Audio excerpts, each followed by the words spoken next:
नमस्कार मित्रों, प्रभाव मंथन में एक बार फिर आप सबका स्वागत है।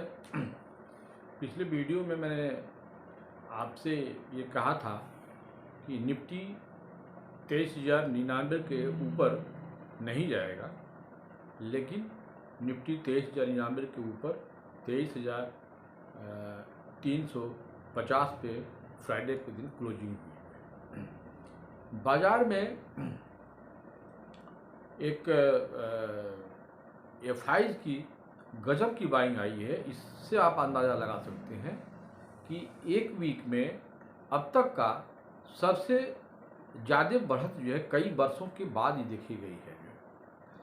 इस बाज़ार में जो रैली हुई है उसमें अगर देखा जाए तो सबसे ज़्यादा जो रैली हुई है वो स्मॉल कैप में हुई है, करीब 8.6%। उसके बाद से मिड कैप में हुई है 7.8 के करीब 7.5% के आसपास। उससे कम की जो रैली हुई है वो आपका लार्ज कैप में, फिर निफ्टी में, बैंक निफ्टी में, फिर निफ्टी में करीब 4.25% का 4.27 का है। इससे ये बात क्लियर होता है कि जो भी स्मॉल कैप मिड कैप में जो गिरावट आई थी जिन स्टॉकों में, फिर उन्हीं स्टॉकों में जो है वो बढ़ोतरी आई है। यूँ कहिए कि जो सेलिंग हुई थी उसमें जो है एफआई ने सेल किए थे वही वो नीचे जो है उस स्टॉक को उन्होंने जो है पकड़ा हुआ है। लेकिन अभी भी देखिए तो जिस हाई वैल्यू पर उन्होंने बेचा उस पर खरीदारी के बाद, इतने बढ़त के बाद भी अपने वो लेवल पे भी स्टॉक जो है वो नहीं पहुँचे हुए हैं। तो ये तो एक बाज़ार का जो बढ़त हुई है वो कैसे हुई है उसके बारे में है। कुछ चीज़ें ऐसी हैं जिससे ये बाज़ार कुछ फंसा फंसा लगता है। मैंने जब पिछले बार जब भी कहा था कि 23,099 तक के ऊपर बाज़ार नहीं जाएगी, तो मेरा सिर्फ टेक्निकल था और मैं रिट्रेसमेंट जो लेवल था उसको देख करके मैंने ये कहा था, क्योंकि नीचे से जो रिट्रेसमेंट था 61 पॉइंट का वो करीब जो है वो वहीं जाके ठहर रहा था।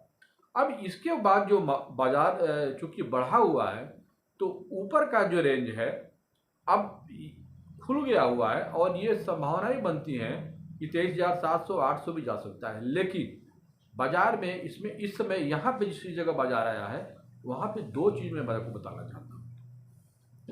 अगर आप निफ्टी का डेली चार्ट देखिए तो डेली चार्ट में RSI 70-75 के ऊपर पहुँच गया हुआ है और स्टोकेस्टिक भी 90 पहुँच गया है। ये जब RSI 70-80 के ऊपर चला जाए और स्टोकेस्टिक भी जो है 90 तक पहुँच जाए तो इसका मतलब ये हो गया कि बाज़ार जो है ओवरबॉट जोन में आ गया है। यानी कि बाज़ार में खरीदारी जो है ज़रूरत से ज़्यादा हो गई है। तो इसका मतलब क्या हुआ? इसका मतलब है कि बाज़ार में अब जो अगर कोई खरीदारी इस लेवल पे करेगा तो उसका रिस्क बहुत ज़्यादा होगा। जो है ये बहुत ज़्यादा चांसेज है कि बाज़ार आपको यहाँ से जो है एक बार गिरावट जो है वो नीचे की तरफ आ सकती है और बहुत तेज़ी के साथ आ सकती है। दूसरी बात, नीचे आने का सिलसिला हमेशा मैं कहता हूँ कि इंडिया जो विक्स है फ्राइडे के दिन देख करीब 10 साढ़े 10 तक पहुँच गया था, लेकिन वो एक स्पाइक बना था, लेकिन 12.60 करीब 12.60 पे वो जो है क्लोज हुआ है। देखिए ये 12 का जो रेंज 12 साढ़े 12 का जो रेंज है ना, ये भी बताता है कि बाज़ार जो है एक तरह से देखा जाए तो ओवरबॉट की जोन में है। और यहाँ भी ये कहा जा रहा है कि बाज़ार में खरीदारी से यहाँ पे जो है बचना चाहिए। अगर हम निफ्टी और बैंक निफ्टी के PCR की बात करें, पुट का रेशियो की बात, तो निफ्टी करीब 0.85 और बैंक निफ्टी 0.91। तो बैंक निफ्टी में थोड़ा सा बियरनेस मतलब कि उसमें जो है पुट की पोजीशन ज़्यादा ऐड हुई है। ज़्यादा संभावना है कि बाज़ार अगर गिरेगा तो इस बार बैंक निफ्टी में गिरावट जो है ज़्यादा आ जाएगी निफ्टी के बनस्पत में। तो ये सब आंकड़े ये सब बता रहे हैं कि बाज़ार जो है नीचे की तरफ है। अच्छा, अगर आप वीकली चार्ट देखें तो वीकली चार्ट में अभी भी जो है हम बोलिंजर बैंड के जो निचला जो बैंड है और बीच का जो बैंड है उसके हम बीच में हैं।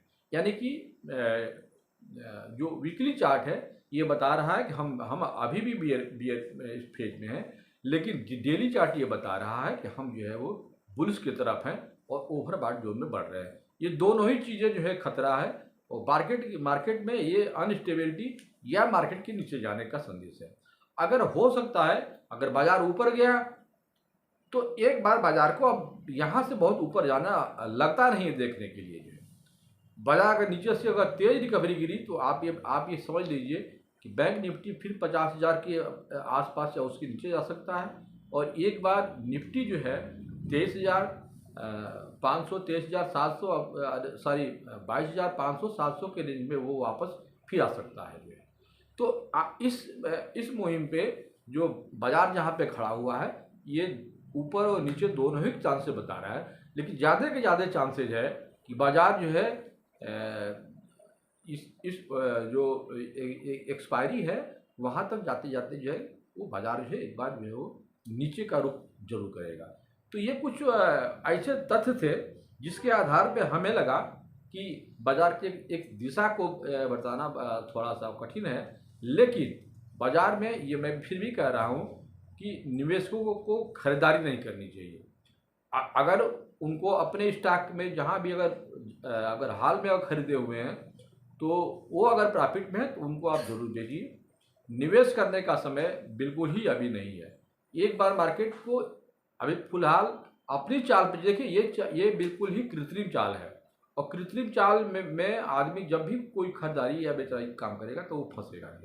तो नया खरीदारी बिल्कुल नहीं करनी है। हाँ जरूर अगर आप अपने वैल्यू पे आए हैं उससे बढ़े हैं तो आपको प्रॉफिट बुक जरूर करना चाहिए।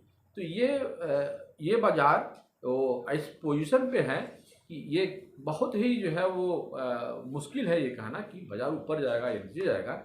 लेकिन मैंने जो 3 संकेत दिए कि पहला कि इंडिया विक्स, दूसरा पुट कॉल रेशियो, और एक चीज़ बड़ी मुझे हैरानी वाली बात कल ये लगी कि मैं बैंक निफ्टी का पुट की पोजीशन देख रही थी।